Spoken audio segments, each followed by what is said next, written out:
देगी काली माँ। काली माँ, काली माँ, काली माँ शक्ति दे, बलि चढ़ाऊं तेरे आगे।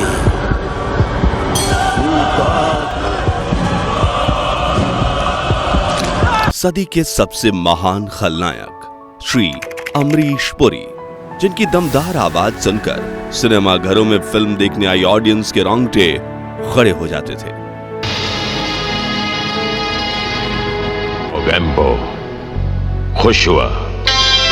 अगर मिस्टर इंडिया में मोगैम्बो खुश ना होता तो शायद अनिल कपूर के गायब होने वाले किरदार को भी उतनी लोकप्रियता नहीं मिल पाती।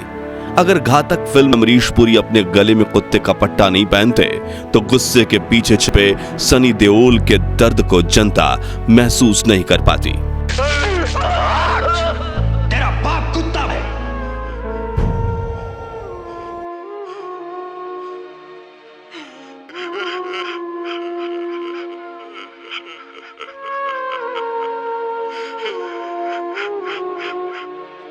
देखा काशीनाथ,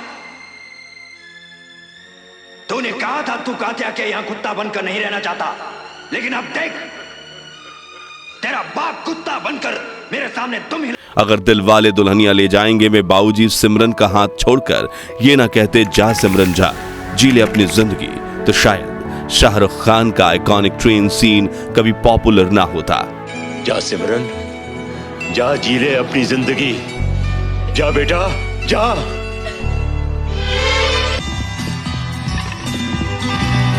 वहीं अनिल कपूर इतने अच्छे नायक नहीं बन पाते अगर सामने अमरीश पुरी जैसे ताकतवर खलनायक ना होते। हम आपको ऐसे कई उदाहरण दे सकते हैं जिसमें सिर्फ अमरीश पुरी की वजह से ही बॉलीवुड की फिल्में सुपरहिट हुई थीं। लेकिन क्या आप जानते हैं कि फिल्मों में आने से पहले अमरीश पुरी ने पूरे 21 साल तक सरकारी नौकरी की थी। सपनों की नगरी मुंबई में 2 दशक तक स्ट्रगल करने के बाद उन्हें अपने करियर की पहली फिल्म मिली थी और उन्हें अपनी पहली फिल्म में लेने के लिए खुद Hollywood director Steven Spielberg Bharat आए थे।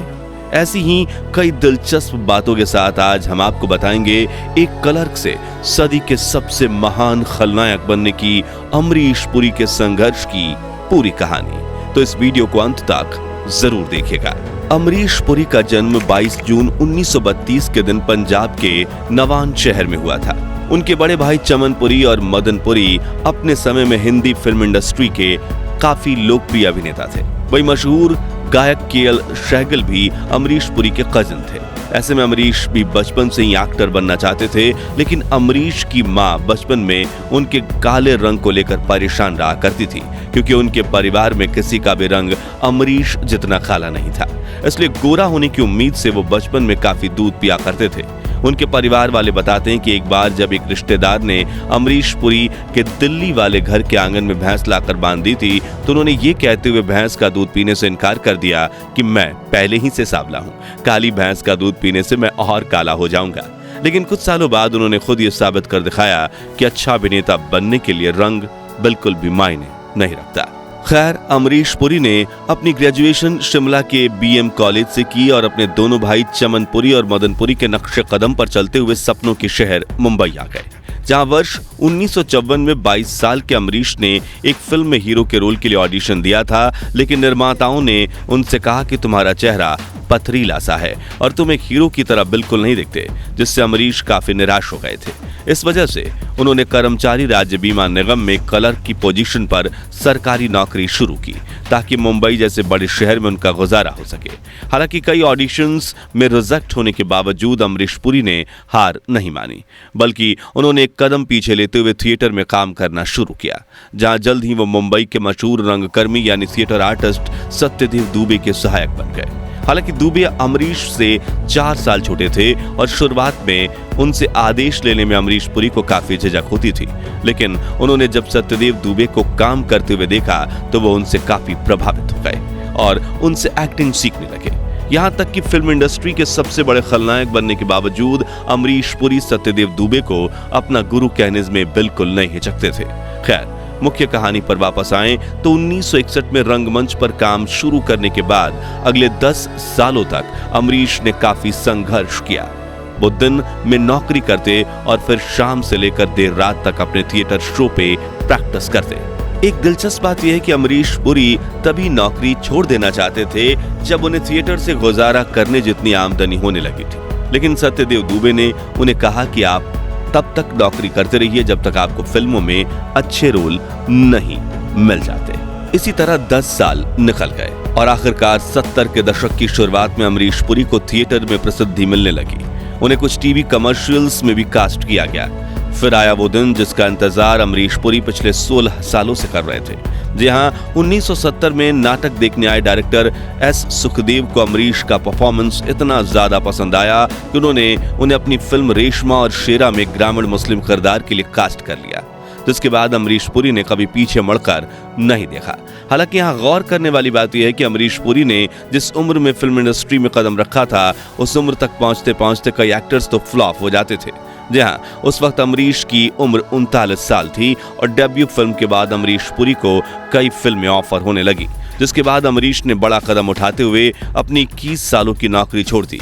उस वक्त अमरीश ग्रेड 1 ऑफिसर बन चुके थे और इंश्योरेंस बेचा करते थे। फिल्म इंडस्ट्री में आने के बाद अमरीश पुरी ने 70 के दशक में कई अच्छी फिल्में की, लेकिन वो ये नहीं जानते थे कि आगे चलकर वो कमर्शियल फिल्मों का जाना माना चेहरा बन जाएंगे, जिसकी शुरुआत साल 1980 में आई फिल्म हम 5 से हुई, जिसे डायरेक्टर बापू ने बनाया था। और इसमें मिथुन, संजीव कुमार, नसरुद्दीन शाह, शबाना आजमी और कन्हैया लाल जैसे बेहतरीन एक्टर्स थे और अमरीश पुरी ने क्रूर जमींदार वीर प्रताप सिंह का किरदार निभाया था। और एक खलनायक के रूप में अमरीश पुरी का अभिनय कई बॉलीवुड अभिनेताओं और निर्माताओं को पसंद आया। धीरे धीरे उन्हें और भी विलन रोल्स मिलने लगे। चेहरे पर गुस्सा, भारी आवाज और दमदार बॉडी लैंग्वेज के साथ जब भी अमरीश पुरी बोलते थे तो उन्हें देख सिनेमा घरों में फिल्म देखने आई ऑडियंस के रोंगटे खड़े हो जाते थे। अगले 5 सालों में अमरीश पुरी इतने मशहूर हो गए कि उनके बिना कोई भी निर्माता कमर्शियल फिल्म बनाना ही नहीं चाहता था, इसलिए कई बार तो उन्हें 10-10 फिल्में एक साथ साइन करनी पड़ी। अमरीश पुरी साहब के करियर से जुड़ी एक दिलचस्प कहानी उनके हॉलीवुड डेब्यू से जुड़ी है। तो बात कुछ ऐसी थी कि साल 1983 में हॉलीवुड के सबसे लोकप्रिय डायरेक्टर स्टीवन स्पीलबर्ग अपनी film Indiana Jones and the Temple of Doom बनाने की तैयारी कर रहे थे। तब उन्होंने कुछ भारतीय फिल्मों में अमरीश पुरी का परफॉर्मेंस देखा और वो उनके अभिनय से काफी प्रभावित हो गए, इसलिए उन्होंने फिल्म के लीड विलन के रोल के लिए अमरीश पुरी को अमेरिका आकर ऑडिशन देने का न्योता भेजा। लेकिन अमरीश पुरी ने उनकी टीम को साफ शब्दों में कह दिया कि अगर ऑडिशन लेना है तो इंडिया आकर लो। दरअसल अमरीश पुरी को फिल्म की स्क्रिप्ट ओवर ड्रामेटिक लगी थी, इसलिए कहीं ना कहीं उन्होंने इस ऑफर को रिजेक्ट करने का मन बना लिया था। लेकिन स्टीवन स्पीलबर्ग अमरीश पुरी की एक्टिंग के इतने कायल हो चुके थे कि वो उनका ऑडिशन लेने के लिए इंडिया दौड़े चले आए। वहीं डायरेक्टर रिचर्ड एटनबर्ग, जिनके साथ अमरीश पुरी ने गांधी फिल्म में काम किया था, उन्होंने भी पुरी साहब से रिक्वेस्ट करते हुए कहा कि स्टीवन की डायरेक्शन काफी बेहतरीन होती है, इसलिए एक ट्राई कर लो। जिसके बाद अमरीश पुरी ने फिल्म के लिए हाँ कहा और फिल्म में उन्होंने नरबली देने वाली पुजारी मूलाराम का किरदार निभाया, जिसमें उनका अभिनय देखकर दुनिया भर के करोड़ों लोग अमरीश पुरी के फैन बन गए। इसी फिल्म से जुड़ा एक और किस्सा ये भी है कि जब स्टीवन स्पीलबर्ग अमरीश पुरी से मिलने के लिए भारत आए थे, तब पुरी साहब एक साथ 22 फिल्मों में काम कर रहे थे। स्टीवन उनके साथ कुछ फिल्मों की शूटिंग देखने भी गए और अमरीश जिस तरह से हर किरदार में खुद को ढाल रहे थे, वो देख स्टीवन की आंखें खुली की खुली रह गई थी। और जब इंडियाना जोन्स फिल्म रिलीज हुई, तब स्टीवन ने कहा था कि अमरीश मेरे फेवरेट विलन हैं, दुनिया ने उनसे बेस्ट किसी को पैदा ही नहीं किया और ना ही करेगा। $28 मिलियन के बजट में बनी इस फिल्म ने दुनिया भर में $335 मिलियन कमाए और क्रिटिक्स ने फिल्म के सुपरहिट होने का पूरा श्रेय अमरीश पुरी को दिया। यहाँ एक और मजेदार बात यह है कि मूलाराम का किरदार निभाने के लिए अमरीश पुरी को अपना सिर शेव करना पड़ा था, जिसके बाद लंबे समय तक अमरीश पुरी ने अपने सिर पर बाल नहीं उगने दिए ताकि वो हर फिल्म की जरूरत के हिसाब से अलग अलग विग पहन सकें और उनका लुक निखर कर आए। दोस्तों, शायद आप में से काफी कम लोग जानते होंगे कि अमरीश पुरी कभी वीडियो या ऑडियो इंटरव्यू नहीं देते थे ताकि उनकी आवाज में वो दुर्लभता बनी रहे जिसे सुनने के लिए उनके फैंस सिनेमा घरों में लंबी कतार लगाकर खड़े हों। अमरीश पुरी अखबार और मैगजीन्स को भी तभी इंटरव्यू देते थे जब उन्हें कवर स्टोरी मिले। क्योंकि उन्हें अपने संघर्ष के दौर पर काफी गर्व था। वो कहते थे कि मैंने यहाँ तक पहुँचने में काफी मेहनत की है, आज भी रोजाना कुछ नया करने की कोशिश करता हूँ। ऐसे में मुझे वो आदर सम्मान मिलना चाहिए जिसका मैं हकदार हूँ। अमरीश पुरी एक समय पर हिंदी फिल्मों के सबसे महंगे खलनायक हुआ करते थे। वो एक फिल्म करने के लिए 1 करोड़ रुपए तक चार्ज करते थे और अगर कोई निर्माता उनका करीबी होता था तो वो थोड़ा बहुत डिस्काउंट भी देते थे। यहाँ तक कि कई फिल्मों में हीरो से ज्यादा फीस विलन बने अमरीश पुरी की होती थी। इससे जुड़ा एक दिलचस्प किस्सा ये है कि एक बार प्रोड्यूसर एनएन सिप्पी ने अमरीश पुरी को एक फिल्म के लिए साइन किया, लेकिन शूटिंग शुरू करने में उन्हें 3 साल लग गए। तभी अमरीश पुरी ने उन्हें कहा था कि इस वक्त मैं एक फिल्म के 80 लाख रुपए चार्ज करता हूं। सिप्पी ने उन्हें कहा कि लेकिन मुझे पुराने रेट पर करके दो, तो अमरीश पुरी ने फिल्म ही छोड़ दी, क्योंकि वो पैसे भले ही ज्यादा लेते थे लेकिन अपने परफॉर्मेंस में बिल्कुल भी कमी नहीं छोड़ते थे, जिस वजह से फिल्में हिट हो जाती थीं और निर्माता अमरीश पुरी की फीस से कई गुना ज्यादा कमाई कर लेते थे। अब आप में से कुछ लोगों को ऐसा लग सकता है कि लोकप्रिय होने के बाद अमरीश पुरी बस पैसा कमाने के लिए फिल्म करते होंगे, लेकिन ऐसा बिल्कुल नहीं है। बल्कि उनके करीबी लोग बताते हैं कि वो चाहे जितनी भी बिजी क्यों ना हो, मगर अपनी आवाज को निखारने के लिए रोजाना 2 से 3 घंटे प्रैक्टिस किया करते थे। कई बार तो वो दिन में 4-4 घंटे तक रियाज भी किया करते थे। साल 1987 में अनिल कपूर की फिल्म मिस्टर इंडिया में अमरीश पुरी का मोगेम्बो का किरदार काफी मशहूर हुआ था, लेकिन इतनी लोकप्रियता हासिल करने के बावजूद अमरीश पुरी ने अपने बेटे राजीव पुरी को फिल्मों में न आने की सलाह दी थी, क्योंकि उन्होंने इंडस्ट्री में आने के लिए काफी संघर्ष किया था और वो नहीं चाहते थे कि उनका बेटा भी उन्हीं की तरह कई सालों तक संघर्ष करता रहे। इसे लेकर एक इंटरव्यू में राजीव बताते हैं कि उस वक्त बॉलीवुड की स्थिति अच्छी नहीं थी, इसलिए पापा ने मुझसे कहा कि यहाँ मत आओ, जो अच्छा लगता है वो करो। तब मैं मर्चेंट नेवी में चला गया। अपने 35 सालों के फिल्मी करियर में अमरीश पुरी ने 400 से भी ज्यादा फिल्मों में काम किया।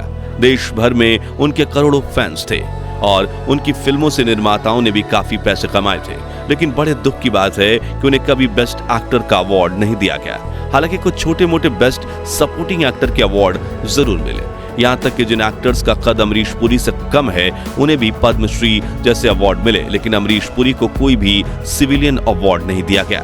मगर बात वही है कि अगर पावरफुल विलन ही नहीं होगा तो हीरो लड़ेगा किसके साथ? और इस बात का अंदाजा फिल्म इंडस्ट्री को तब लगा जब 2005 में 72 साल की उम्र में अमरीश पुरी ने इस दुनिया को हमेशा हमेशा के लिए अलविदा कह दिया, जिसके बाद कई सालों तक बॉलीवुड एक बेहतरीन खलनायक के लिए तरसता रहा।